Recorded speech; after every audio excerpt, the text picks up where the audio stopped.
ഇനി നമ്മുടെ സംശയ നിവാരണത്തിലേക്ക് കടക്കുകയാണ്. അൽഹംദുലില്ലാഹ് നമ്മുടെ വിഷയാവതരണം ഇവിടെ കഴിഞ്ഞു. ഇനി സംശയം ചോദിക്കാൻ നമ്മുടെ ക്ഷണം സ്വീകരിച്ച് മറുഭാഗത്തുള്ള മുജാഹിദിന്റെ കാര്യമായ ആളുകൾ തന്നെ എത്തിയിട്ടുണ്ട്. സന്തോഷമുണ്ട്. ചോദ്യത്തിലേക്ക് സ്വാഗതം ചെയ്യുന്നു. ഒട്ടനവധി മുഖാമുഖങ്ങളുടെ സീഡികളൊക്കെ കണ്ട നമുക്ക് പല മുഖാമുഖങ്ങളിലും പേരോട് ഉസ്താദിനോടും കൊളത്തൂരിനോടൊക്കെ ചോദിച്ച് പരിചയമുള്ള ആളുകളാണ് എന്നാണ് മുഖഭാവത്തിൽ നിന്ന് എനിക്ക് മനസ്സിലാക്കാൻ കഴിയുന്നത്. വിനീതനായ ഞാൻ സംബന്ധിച്ച ഒന്ന് രണ്ട് പരിപാടികളിലൊക്കെ അവിടെയൊക്കെ ഉണ്ടായിരുന്ന ആളുകളാണ്.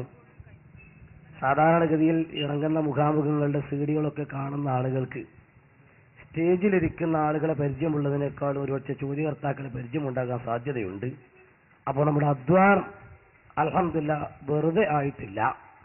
അപ്പോ എന്തെങ്കിലും ചോദിക്കുന്നതിന് പകരം കാര്യമായി പരിശീലനം സിദ്ധിച്ച ചോദ്യങ്ങൾ തന്നെ വരുമെന്ന് നമുക്ക് പ്രതീക്ഷിക്കാം. അതുകൊണ്ട് നേരത്തെ ഞാൻ സൂചിപ്പിച്ചത് ഒന്നുകൂടെ ആവർത്തിക്കുന്നു.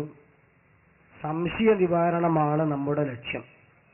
വികാരപ്രകടനം, ശക്തി തെളിയിക്കൽ അല്ലെങ്കിൽ മറ്റേതെങ്കിലും ഉദ്ദേശങ്ങൾ അല്ല. പൊതുവെ ജനങ്ങൾക്കുള്ള സംശയം തീർക്കൽ. അത് ഞാൻ പ്രത്യേകം പറയാനുള്ള കാരണം, മുഖാമുഖം എന്ന പേരിൽ പലരും പരിപാടികൾ നടത്താറുണ്ട്.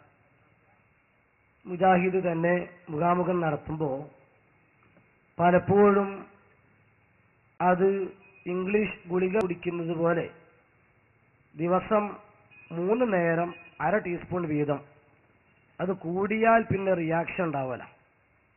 അതുപോലെ ഒരു ചോദ്യം ഒരു ഉപചോദ്യം, ഇങ്ങനൊരു ഡിമാൻഡാണ് സാധാരണ മുഖാമുഖം എന്ന പേരിൽ മുജാഹിദും മറ്റും നടത്തുന്ന മാമ്പാങ്കത്തിലൊക്കെ ഡിമാൻഡുകളായി കാണാറുള്ളത്.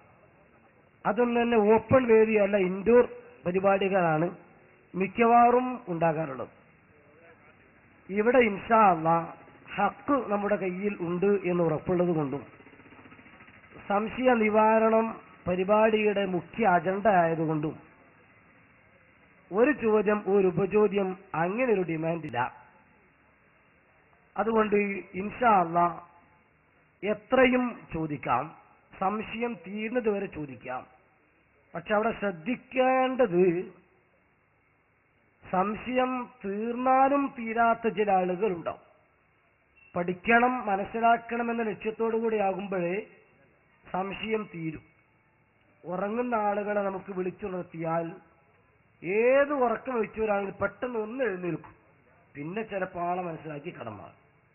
ഉറക്കം നടിക്കുന്ന ആളുകളെ നാം ഒന്നായി ഒരു ബക്കറ്റ് വെള്ളം കൊണ്ടുപോയി ചെറിഞ്ഞാലും അയാൾ സുഖമായി കൂർക്കം വലിച്ചുറക്കും. ഈ സ്വഭാവം തൽക്കാലം മാറ്റിവെച്ച് ഒരു വിഷയം ചോദിച്ച് അതിന്റെ ചർച്ച നടന്ന് ഏകദേശ രൂപത്തിലെത്തിയാൽ ആ വിഷയത്തിൽ സംശയം തീർന്നു, അല്ലെങ്കിൽ അതിൽ എന്റെ നിലപാട് ഇന്നതാണ് എന്ന് ചോദ്യകർത്താവ് വ്യക്തമാക്കിയ ശേഷം മാത്രമേ അടുത്ത ചോദ്യത്തിലേക്ക്, അടുത്ത വിഷയത്തിലേക്ക് കടക്കാൻ പാടുള്ളൂ.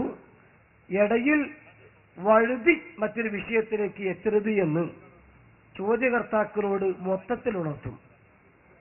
പിന്നെ നമ്മളൊക്കെ മുഖാമുഖം നടത്തുമ്പോൾ ഔദ്യോഗികമായി തന്നെ അവരുടെ പള്ളിയിലെ ഇമാമിനെയൊക്കെ നമ്മൾ ക്ഷണിക്കാറ്, അതുപോലെ പലരെയും നമ്മൾ വിളിക്കാറ്.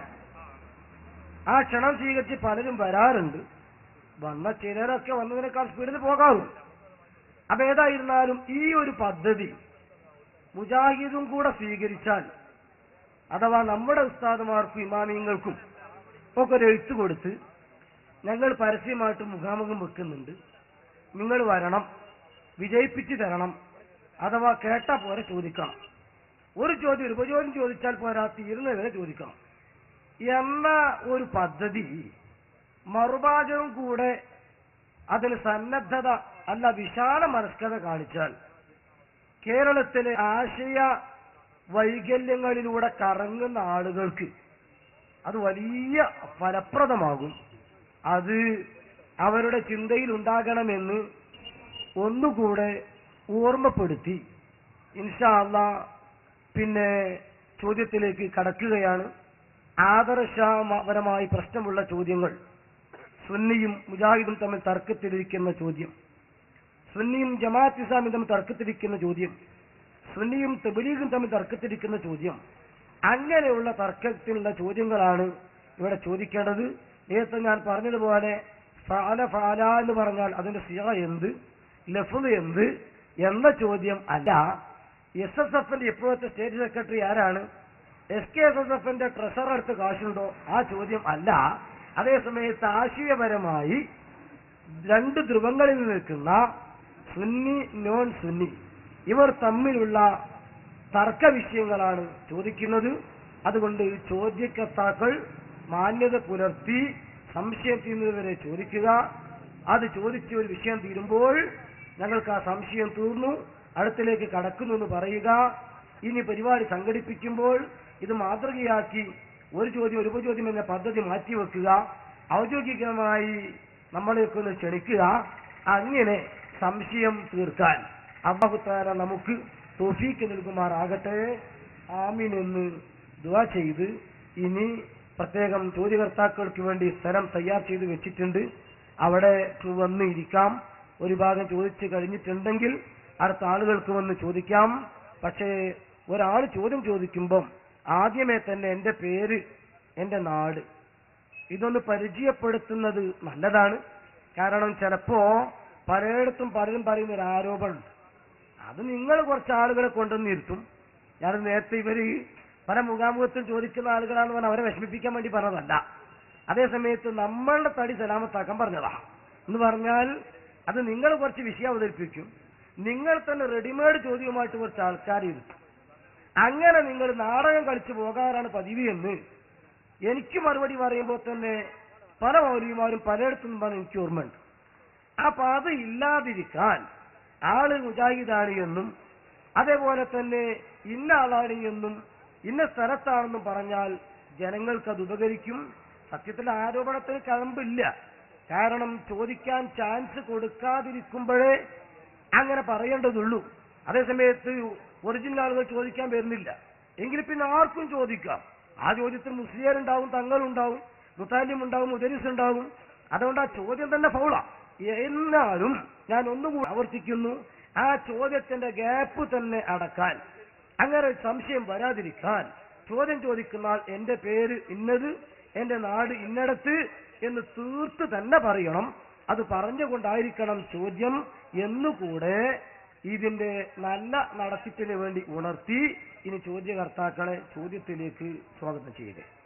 അതുപോലെ ചോദ്യം ചോദിച്ച ശേഷം ഒരു സംവാദമല്ലത്, മുഖാമുഖൻ സംശയ നിവാരണം. അപ്പൊ ചോദിച്ച ചോദ്യത്തിനായിരിക്കും മറുപടി പറയും. അപ്പൊ ആ ചോദ്യം ചോദിച്ചു കഴിഞ്ഞാൽ ആ മൈക്ക് തൽക്കാലം അവിടെ വെക്കുക, അല്ലെങ്കിൽ വളണ്ടിയേഴ്സ് അത് വാങ്ങുക. ശേഷം ചോദ്യം ചോദിച്ചാൽ മറുപടി ശ്രദ്ധിക്കുക. എന്നിട്ടായിരിക്കണം അടുത്ത ചോദ്യം. അല്ലെങ്കിൽ അരി എത്ര പാറഞ്ഞാഴി ഇങ്ങനെയായി പോകും ചോദ്യവും മറുപടി. അപ്പൊ അതോട് കള്ളു കുടിച്ചവൻ കൈമുട്ടിയതുപോലെ ചോദ്യവും മറുപടിയും രണ്ടു വശത്തിലൂടെ പോകാതിരിക്കാൻ ചോദിക്കുന്ന ആളുകൾ ചോദ്യം കഴിഞ്ഞ ശേഷം മൈക്ക് താഴെ വെച്ച് മറുപടി വളരെ ശ്രദ്ധിച്ച ശേഷമായിരിക്കണം അടുത്ത പോയിന്റ് ചോദിക്കേണ്ടത് എന്ന് കൂടെ ഉണർത്തും.